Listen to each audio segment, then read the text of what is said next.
ગુજરાતના ખેડૂતો સાવધાન, આગાહીકારોએ ભૂક્કા બોલાવી દે તેવી આગાહી કરી છે। કાતિલ ઠંડી વચ્ચે હવે રેનકોટ પણ રાખવો પડશે તૈયાર। ગુજરાતભરમાં વાદળછાયું વાતાવરણ થયું છે અને હવે હાડ થીજાવતી ઠંડી વચ્ચે કમોસમી વરસાદ ખાબકશે। આગાહીથી ફરી એકવાર ખેડૂતોના શ્વાસ અદ્ધર થઈ ગયા છે। હવામાન વિભાગ સહિત નિષ્ણાતોના મતે 28મી ડિસેમ્બર સુધી રાજ્યમાં વાતાવરણમાં પલટો જોવા મળશે। ઉત્તર ભારતના પહાડી વિસ્તારમાંથી એક મજબૂત વેસ્ટર્ન ડિસ્ટર્બન્સ પસાર થઈ રહી છે અને દક્ષિણમાં ઈશાનના ચોમાસાનો પ્રભાવ છે। આ બંને પરિબળોને કારણે સીધી અસર ગુજરાત અને રાજસ્થાન પર થવાની છે।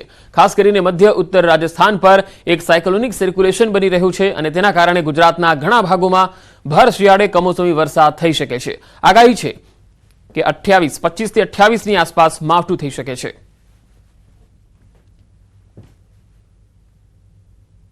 आखिरी दिनों की तरफ अगर हम बात करते हैं 26, 27 और 28 मुख्य तौर पे उस समय जो है गुजरात के आसपास जो है एक WD इफेक्ट करेगा और एक इंड्यूस साइसर जो है वो उसका फॉर्मेशन होने की संभावना है दक्षिणी राजस्थान के हिस्से में, जिसकी वजह से जो है हमें गुजरात के कई हिस्सों में जो है लाइट रेन देखने को मिल सकता है। ઓલ ઓવર જોવા જઈએ તો આમ તો ઉત્તર ગુજરાતને આની અસર વધારે થશે। ઉત્તર ગુજરાત અને મધ્યપ્રદેશ બોર્ડર લાગુ વિસ્તારના જે વિસ્તારો છે, જે જિલ્લાઓ છે, એને આ માવઠાની તીવ્રતા વધારે અનુભવાય તેવી શક્યતાઓ છે। બાકીના વિસ્તારોની અંદર હળવા સામાન્ય માવઠા જોવા મળશે। કેટલાક જે રવિ પાકો જે છે એમાં થોડીક વરસાદની જરૂર હોય તેમાં જે કે રાયડો વગેરે પાકોમાં એમાં જરૂર હોય છે અને અન્ય પાકોમાં પણ થોડીક જરૂર હોય છે, જેમ કે ઘઉં વગેરે પાકોમાં। બસ તે પાકોનો ફાયદો થશે અને કેટલાક પાકોને નુકસાન થશે। 25 થી 28 ડિસેમ્બરના 3 દિવસમાં ગુજરાતમાં ડબલ એટેકનો મારો રહેશે, જેમાં રાજસ્થાન સરહદને અડીને આવેલા ઉત્તરના જિલ્લા અને પૂર્વમાં સરહદી જિલ્લાઓમાં આ 3 દિવસ સૌથી વધુ અસર થવાની છે, જેમાં મહેસાણા, પાટણ, બનાસકાંઠા, સાબરકાંઠા, અરવલ્લી, મહીસાગર, દાહોદ અને પંચમહાલમાં વધુ અસર જોવા મળી શકે છે। તો અમદાવાદ, ગાંધીનગર, વલસાડ, ડાંગ, નવસારી, કચ્છમાં પણ અસર દેખાઈ શકે છે। અને હાલ પ્રધાનમંત્રી નરેન્દ્ર મોદી યુવાઓને નિમણૂક પત્ર એનાયત આપવાના એક કાર્યક્રમમાં સંબોધન કરી રહ્યા છે। સાંભળીએ। देश के नौजवानों के साथ हो रहा है, ये एक बहुत ही सुखद संयोग है। आज देश के हजारों युवाओं के लिए, आप सबके लिए जीवन की एक नई शुरुआत हो रही है। आपका वर्षों का सपना पूरा हुआ है, वर्षों की मेहनत सफल हुई है। 2024 का ये जाता हुआ साल आपको, आपके परिवारजनों को नई खुशियां देकर जा रहा है। मैं आप सभी नौजवानों को और आपके परिवारों को अनेक अनेक बधाई देता हूं। साथियों, भारत के युवाओं के सामर्थ्य और प्रतिभा का भरपूर उपयोग हमारी सरकार की सबसे बड़ी प्राथमिकता है। रोजगार मेलों के जरिए हम लगातार इस दिशा में काम कर रहे हैं। पिछले 10 वर्षों से सरकार के विभिन्न मंत्रालयों, विभागों और संस्थाओं में सरकारी नौकरी देने का अभियान चल रहा है। आज भी 71,000 से ज्यादा युवाओं को नियुक्ति पत्र दिए गए हैं। बीते 1-1.5 साल में ही लगभग 10 लाख युवाओं को हमारी सरकार ने पक्की सरकारी नौकरी दी है। ये अपने आप में बहुत बड़ा रिकॉर्ड है। पहले की किसी भी सरकार के समय इस तरह मिशन मोड में युवाओं અને હવે સમાચારોમાં આગળ વધીએ તો PMJAY યોજના હેઠળ સારવારની પદ્ધતિમાં આજે નવી SOPની જાહેરાત થશે. ખ્યાતિ હોસ્પિટલ કાંડ બાદ સરકાર એક્શન મોડમાં આવી છે. આરોગ્ય મંત્રી ઋષિકેશ પટેલ આજે નવી SOPની માહિતી આપશે. આરોગ્ય સચિવ અને કમિશનર પણ કોન્ફરન્સમાં ઉપસ્થિત રહેશે. PMJAY મા યોજના સંલગ્ન મહત્વના મુદ્દે માહિતી આપશે. ગુજરાત રાજ્યમાં આદરણીય નરેન્દ્રભાઈ મોદી સાહેબ મુખ્યમંત્રી હતા ત્યારે અને ત્યારથી જ કોઈપણ પરિવારના કે કુટુંબના જે મહત્વનો અચાનક આવી જતા ખર્ચા માટે મા અને મા વાત્સલ્ય કાર્ડની શરૂઆત થઈ અને પ્રધાનમંત્રી બન્યા પછી સમગ્ર દેશને આજે એનો લાભ મળી રહ્યો છે. રાજ્ય સરકાર અને કેન્દ્ર સરકાર બંને આ યોજના માટે ખૂબ જ ચિંતિત અને છેલ્લામાં છેલ્લા વ્યક્તિ સુધી એને કોઈ પણ આરોગ્યનો ખર્ચો ન કરવો પડે એના માટેની ચિંતા કરી છે. રાજ્યનો કોઈ પણ ગરીબ દર્દી કે મધ્યમ વર્ગનો દર્દી એના માટેની જે ચિંતા થઈ અને એના પરિણામે આઉટ ઓફ પોકેટ જે એક્સપેન્સ થતો હતો એમાં ખૂબ ધરખમ ઘટાડો આવ્યો છે. હજારો કરોડો રૂપિયા જે સારવાર પાછળ વ્યક્તિઓ વાપરતા પરિવારો વાપરતા એમાં ખૂબ મોટો ઘટાડો થયો છે. યોજના હેઠળ ડે કેર સેકન્ડરી અને ટર્શનરી બીમારીઓ માટે નિયત કરેલી સારવારો આપણે આપીએ છીએ. કેન્સર, ઘૂંટણ, થાપાના રિપ્લેસમેન્ટ, હૃદય, કિડની, લીવર, ગર્ભાશય ટ્રાન્સપ્લાન્ટેશનની સાથે કોક્લિયર ઇમ્પ્લાન્ટ જેવી જટિલ પ્રકારની સારવાર આપણે આ યોજના હેઠળ આપીએ છીએ. ચિરંજીવી યોજના અને બાલ સખા યોજનાનો લાભો પણ PMJAY માં આપણે સમાવિષ્ટ કર્યો છે. આમ સમગ્રતયા ગુજરાતની અંદર ખૂબ સારી રીતે આ યોજનાનો લાભ આપણે આપી રહ્યા છીએ. અત્યાર સુધીમાં 97 લાખ કુટુંબને 2,65,00,000 લાભાર્થીઓ આમાં આપણે જોડ્યા છે અને 900થી વધારે ખાનગી અને 1500થી વધુ સરકારી હોસ્પિટલનો આપણે એમાં સમાવેશ કર્યો છે. ઉક્ત ખાનગી હોસ્પિટલો દ્વારા યોજનાની ગાઈડલાઈનનો ભંગ થતો અને ગુનાહિત હેતુ સાથે થતી સારવાર સંબંધિત ફરિયાદોના કારણે 2024માં અત્યાર સુધીમાં કુલ 10થી વધુ હોસ્પિટલ આપણે ગેરરીતિ માટે સસ્પેન્ડ કરી છે, DM પેનલ કરી છે અને પેનલ્ટીની કાર્યવાહી કરી છે. અમુક કિસ્સાઓમાં તો ડૉક્ટરોને પણ યોજનામાંથી કાયમી ધોરણે દૂર કર્યા. મેડિકલ કાઉન્સિલ દ્વારા પણ એના જરૂરી પગલાં લેવામાં આવ્યા છે.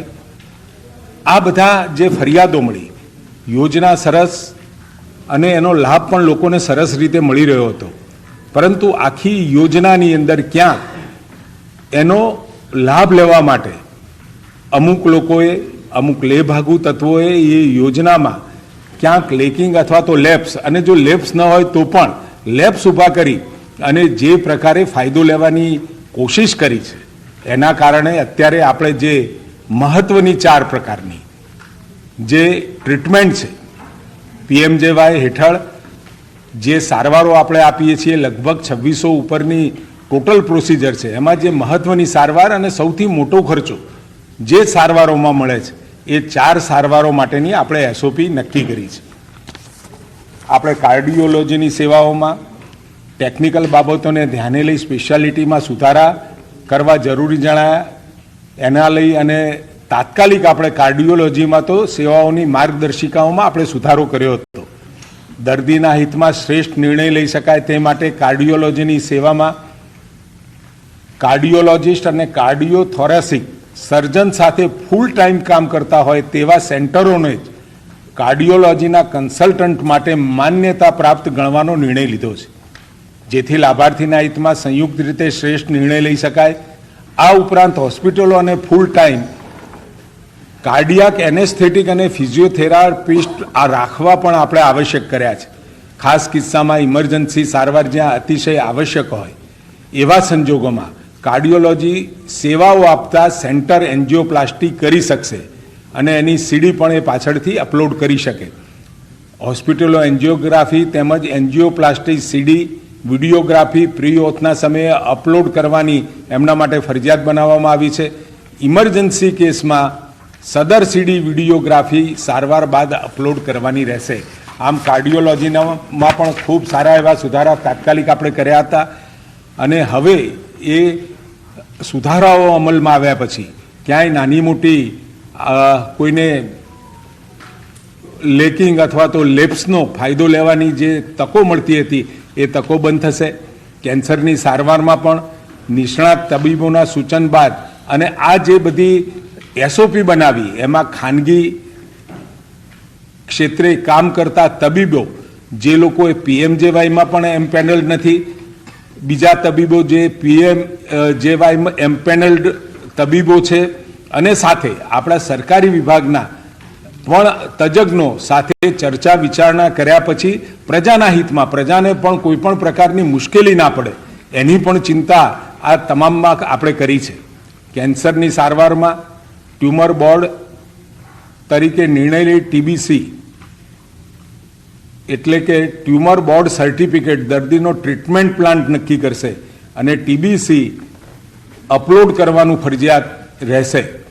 દર્દીને કેન્સરની યોગ્યતમ સારવાર મળી રહે તે માટે આઈજીઆરટી ઇમેજ ગાઇડેડ રેડિયેશન થેરાપીમાં CBCT common beam computed topography system image KV કિલોવોટમાં જ લેવાનું ફરજિયાત કરવામાં આવ્યું છે. વધુમાં આ થેરાપી કયા કયા ટ્યુમરમાં કરી શકશે તેની પણ વિગતવાર ગાઈડલાઈન આપણે બનાવી છે. કેન્સરની ટ્રીટમેન્ટ માટે રેડિયેશન થેરાપીમાં યોગ્ય સારવાર પેકેજીસ પસંદગીની સુગમતા રહે તે માટે રેડિયેશન પેકેજીસમાં પણ જરૂરી સુધારા કરવામાં આવ્યા છે. મહિલાઓમાં જોવા મળતા કેન્સર જેવા કે ગર્ભાશયના મુખનું કેન્સર, યોનિમાર્ગનું કેન્સર કે અન્ય કેન્સર જ્યાં બ્રેકી થેરાપીની જરૂર હોય તેવા કિસ્સાઓમાં જે હોસ્પિટલ પાસે બ્રેકી થેરાપીની સગવડ છે ત્યાં જ પીએમજેવાય અંતર્ગત સારવાર આપવાની રહેશે. બ્રેકી થેરાપી માટે હોસ્પિટલ ટાઈઅપ ચલાવવામાં આવશે નહીં. રેડિયોથેરાપી મશીન માટે નક્કી થયેલા ક્વોલિટી કંટ્રોલના માપદંડનું પાલન કરી હોસ્પિટલે એનો રેકોર્ડ નિભાવવાનો રહેશે. નિયોનેટલ કેરમાં પણ આપણને જે ફરિયાદો મળતી હતી અને એના કારણે એમાં પણ આપણે કેટલાક ચેન્જીસ કર્યા છે. એનઆઈસીયુ એસએનસીયુ માં પણ બાળકોને ગુણવત્તાસભર સારવાર સુનિશ્ચિત કરવા માટે હોસ્પિટલે ફરજિયાતપણે માતાઓની પ્રાઇવસી સચવાય તે ધ્યાને લઈ સીસીટીવી ઇન્સ્ટોલેશન કરવાનું રહેશે. ટીએચઓ દ્વારા એનઆઈસીયુની મુલાકાત લઈ રિપોર્ટ એસએચએને સબમિટ કરવાનો રહેશે. ઓનલાઈન વિઝિટ મોડ્યુલ પોર્ટલ ટૂંક સમયમાં કાર્યરત થશે જેથી દરેક વિઝિટને અસરકારક રીતે મોનિટર કરવામાં આવશે. બાળકોને રાઉન્ડ ધ ક્લોક સારવાર મળી રહે તે માટે નિયોનેટલ સ્પેશિયાલિટીમાં એમ્પેનલ્ડ માટે ફૂલ ટાઈમ પીડિયાટ્રિશિયન આપણે ફરજિયાત કર્યો છે. પીડિયાટ્રિક હોસ્પિટલ માટેની યોજનાની માર્ગદર્શિકાના ધારાધોરણ મુજબ દર્દીના બેડ પ્રમાણે નર્સિંગ સ્ટાફ પણ રાખવાના ફરજિયાત રહેશે. સાથે ટીકેઆર એટલે કે જોઈન્ટ રિપ્લેસમેન્ટમાં પણ આ યોજના હેઠળ ટીકેઆર ટીએચઆર ઓપરેશન કરતી હોસ્પિટલોએ ઓર્થોપેડિક પોલિટ્રોમાના કેસોની પણ સારવાર આપવાની થતી હોવાથી ઓર્થિયોપ્લાસ્ટીના ઓછામાં ઓછા 30% ઓર્થોપેડિક અને પોલિટ્રોમાના કેસોને સારવાર આપવાનું ફરજિયાત કર્યું છે જેથી ઉક્ત રેશિયોનું પાલન ના થાય તો હોસ્પિટલને એ ટકાવારી પ્રમાણે એને પેનલ્ટી કરવામાં આવશે. હોસ્પિટલ દ્વારા સળંગ 9 માસ સુધી રેશિયોનું પાલન ન થાય તો તેવા કિસ્સામાં હોસ્પિટલને ઓર્થિયોપ્લાસ્ટી સ્પેશિયાલિટીમાંથી સસ્પેન્ડ કરવામાં આવે છે. યોજના અંતર્ગત જોડાયેલા 75 હોસ્પિટલને 3.51 કરોડની ટીકેઆર અંતર્ગત આપણે પેનલ્ટી કરી છે. ક્લિનિકલ એસ્ટાબ્લિશમેન્ટ એક્ટમાં પણ ગુજરાત ક્લિનિકલ એસ્ટાબ્લિશમેન્ટ એક્ટની જોગવાઈ અન્વયે પૂર્વ વ્યાખ્યાયિત સારવાર પ્રક્રિયાની વિગતવાર પૂરતી સમજણ દર્દીઓ અને તેઓના સગાને આપતી વખતે વિડીયો રેકોર્ડિંગ સાથેનું સંમતિપત્ર લેવાનું ફરજિયાત કરવામાં આવેલ છે જેમાં નીચે મુજબની તબીબી સારવારનો સમાવેશ કર્યો છે. Angiography, angioplasty, coronary artery bypass surgery, amputation એટલે કે અંગ વિચ્છેદન સર્જરી, તમામ ઇક્ટોમી અંતર્ગત સર્જરી એટલે શરીરમાંથી કોઈ ભાગ દૂર કરવાની સર્જરી, organ donation, organ transplantation, organ retrieval surgery, spinal surgery, brain surgery અને કેન્સર સર્જરી દર્દીને ડિસ્ચાર્જ વખતે ભવિષ્યમાં વધુ સારવાર અર્થે ઉપયોગી થાય તેવા હેતુસર ડિસ્ચાર્જ સમરી સાથે હોસ્પિટલાઇઝેશન દરમિયાન કરવામાં આવેલ લેબોરેટરી, રેડિયોલોજી વગેરે તમામ ડાયગ્નોસ્ટિક રિપોર્ટ્સ આપવાના ફરજિયાત રહેશે. ગુજરાત રાજ્યની તમામ હોસ્પિટલોએ ઇન્ફેક્શન કંટ્રોલ એન્ડ પ્રિવેન્શન માટે ભારત સરકારની ગાઈડલાઇનનું સંપૂર્ણપણે પાલન કરવાનું રહેશે. આપણા ત્યાં કોઈ પણ ફ્રોડ થાય અથવા તો કોઈ પણ પ્રકારની ગેરરીતિને રોકવા માટે સ્ટેટ એન્ટી ફ્રોડ યુનિટ બનાવી છે. એમાં પણ કેટલાક સુધારાઓ સાથે એને મજબૂત બનાવવાનું કામ આપણે કરી રહ્યા છીએ. રાજ્યની તમામ હોસ્પિટલો ખાતે સારવાર સંબંધિત કામગીરીનું સઘન મોનિટરિંગ કરવા માટે સ્ટેટ એન્ટી ફ્રોડ યુનિટ વધુ સુદૃઢ આપણે બનાવવામાં આવેલ છે. યોજના અંતર્ગત ખાનગી હોસ્પિટલ દ્વારા આચરવામાં આવતી છેતરપિંડીના બનાવો અટકાવવા માટે સરકારી તેમજ આપણી GMERS મેડિકલ કોલેજમાંથી અલગ ટીમનું આપણે ગઠન કર્યું છે, જે સાફુ ટીમના નિર્દેશ પ્રમાણે એટલે સ્ટેટ એન્ટી ફ્રોડ યુનિટના નિર્દેશ પ્રમાણે તેમના જિલ્લામાં એમપેનલ્ડ હોસ્પિટલની મુલાકાત લઈ સારવાર સંબંધિત પૂરતી ચકાસણી કરશે અને લાભાર્થીની કોઈ ફરિયાદ હશે તો તે સરકારને ધ્યાને મૂકશે. CDHO MOA દ્વારા માસિક ધોરણે ઓછામાં ઓછી 2 હોસ્પિટલની ઓડિટ વિઝિટ કરવાની રહેશે. થર્ડ પાર્ટી ઓડિટના ભાગરૂપે ટેન્ડર પ્રક્રિયા દ્વારા ફિલ્ડ ઓડિટની કામગીરી કરવાનું આયોજન કરવામાં આવશે, જેમાં ફિલ્ડ ઓડિટ ટીમ દૈનિક ધોરણે 2 થી 3% કેસોનું ફિલ્ડ ઓડિટ કરશે. વીમા કંપની દ્વારા પણ વધુ સંખ્યામાં સ્પેશિયાલિસ્ટ, સુપર સ્પેશિયાલિસ્ટ ઉપલબ્ધ કરી ડેસ્ક ઓડિટ તથા ફિલ્ડ ઓડિટ સઘન બનાવવામાં આવેલ છે. હોસ્પિટલ દ્વારા સારવારના પેકેજીસનો સંભવિત દુરુપયોગ અટકાવવા માટે NHAને જરૂરી પ્રકારના ટિગર જનરેટર કરવાની પણ વિનંતી કરવામાં આવેલ છે. આમ ભારત સરકાર અને ગુજરાત સરકારના સહિયારા સર્વગ્રાહી તેમજ ભવિષ્યમાં કોઈ પણ પ્રકારની ગેરરીતિ ન થાય તે માટેની ગુણવત્તાસભર શ્રેષ્ઠ સારવાર લાભાર્થીને મળી રહે તે ગુજરાત સરકારનો મુખ્ય ઉદ્દેશ છે. આમ PMJY યોજનામાં 4/12/2024 સુધી 72,79,797 દાવા માટે 115,562.11 કરોડની આપણે ચૂકવણી કરી છે. સાથે આપણા ત્યાં જે 104 ઉપર દરેક દર્દીને સામેથી કોલ કરીને પૂછવામાં આવે છે, એમાં આપણે 5,03,000 દર્દીઓના રિવ્યૂ લીધા, જેમાંથી 10,328 ફરિયાદ મળી કે જેની અંદર આપણે એ દર્દીઓને પૈસા લીધા હોય કે બીજી કોઈ ફરિયાદો હોય તો એનો નિકાલ કર્યો છે, પૈસા પણ પાછા અપાવ્યા છે. 5,569,000 જે આપણને ફોન કર્યા અને એમના જે ફીડબેક મળ્યા એમાં 49,000 4,96,000 એટલે કે 99% લોકોને સંતોષકારક એમનો રિપ્લાય મળ્યો છે. 2,897 એ મધ્યમ કક્ષાનો એમનો અભિપ્રાય હતો અને 1,488નો થોડો ખરાબ અનુભવ આપણે નોંધ્યો છે. આમ 104 દ્વારા પણ આ આપણે જે સેવાઓ આપીએ છીએ એટલે એમાં રેન્ડમ આટલા આપણે ફોન પણ કરીએ છીએ અને ફોન કરી એનો ફીડબેક લઈ અને જ્યાં આપણને જરૂરી લાગે ત્યાં આગળ એ બાબતના આપણે પગલાં પણ ભરીએ છીએ.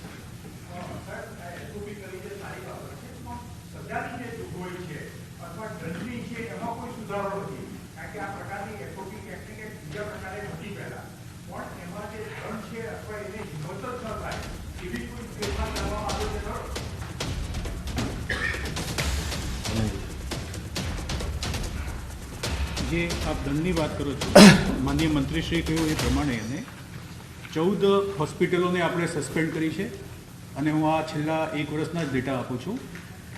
18 કરોડ ઉપરાંતનું આપણે દંડ પણ કર્યો છે.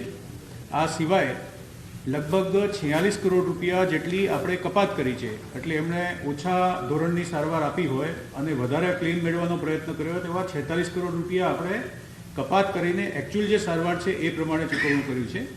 એટલે PMJYની અંદર હોસ્પિટલ દ્વારા ઓછી પેકેજવાળી સર્જરી કરીને વધારે ક્લેમ મેળવવાનો પ્રયત્ન કર્યો હોય, ખોટા કોઈ પણ પ્રકારના એમને ખોટા પ્રકારે સારવાર આપી એવા કિસ્સા ધ્યાને આવે છે. જેમ જેમ ધ્યાને આવે છે આપણે SHA મારફતે એની અંદર પગલાં લઈએ છીએ.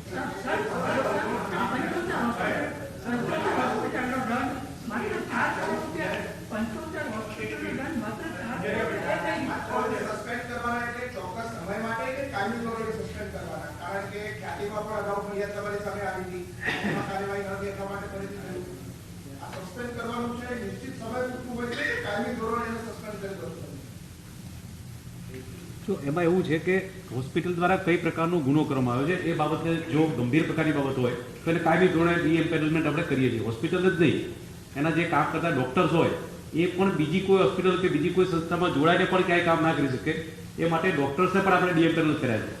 અને જે ધારો કે પીડિયાટ્રિક હોસ્પિટલ રાજકોટની હતી અથવા ખ્યાતિ હોસ્પિટલ છે એવા કિસ્સામાં આપણે કાયમી ધોરણે હોસ્પિટલ ડી-એમ્પેનલ કરી છે. જ્યાં માની લો કે અમારા ટીકેઆરનું પ્રમાણ ના જળવાતું હોય તો એને અમુક સમય માટે આપણે પેનલ્ટીના ભાગરૂપે સસ્પેન્ડ કરીએ છીએ. એટલે ગુનાના પ્રકાર ધ્યાનમાં લઈને ગુનો ધ્યાનમાં લઈ આપણે કરીએ છીએ.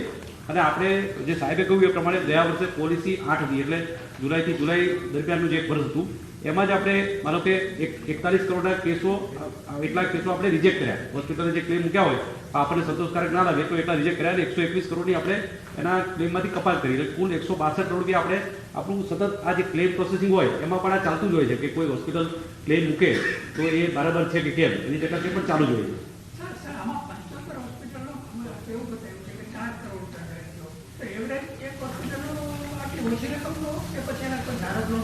નહીં, એક ફરીથી અને આપણે 14 હોસ્પિટલ સસ્પેન્ડ કરી છે અને 18 કરોડ રૂપિયાનું આ જે સસ્પેન્ડેડ હોસ્પિટલ છે એટલા પૂરતું આપણે દંડ કર્યો છે. અને આ સિવાય કોઈ પણ હોસ્પિટલ જે મળવાપાત્ર એના કરતાં વધારે ક્લેમ કરતા હોય એ પ્રકારના જે અમારા કમિશનર સાહેબે કહ્યું એ પ્રમાણે 44 કરોડ રૂપિયા આપણે કપાત કરીને ચૂકવણા કર્યા છે અને 121 કરોડ જેટલા એમને મળવાપાત્ર નથી એમ કોઈ રદ કર્યા છે. એટલે 165 કરોડ એમને ક્લેમમાં કપાત થઈ છે, જે દંડ સ્વરૂપે નથી પણ મળવાપાત્ર નથી એ રીતે નિર્ણય કરીને કપાત કરી છે.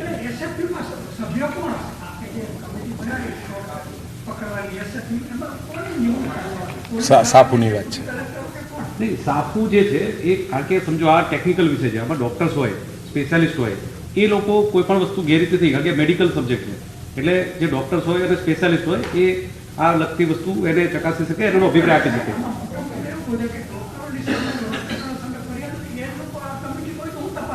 ના, પણ આપ સમજો એક વાત છે કે ડૉક્ટર્સ હોય તો એ ડૉક્ટર્સના જે રેકોર્ડ છે, મેડિકલ રેકોર્ડ છે, માનો કે કોઈ સર્જરી કરવાની જરૂર હતી કે કેમ, એનું રેકોર્ડ બરાબર છે કેમ, આ ડૉક્ટર્સ જ કહી શકે. એ આપણે કોઈ સામાન્ય વ્યક્તિ નહીં કહી શકે કારણ કે કાયદાકીય રીતે અને ટેકનિકલ રીતે બરાબર નથી. એટલે જે ડૉક્ટર્સ સ્પેશિયાલિસ્ટ ટીમ છે જે અત્યાર સુધી આપણે જિલ્લામાં તપાસી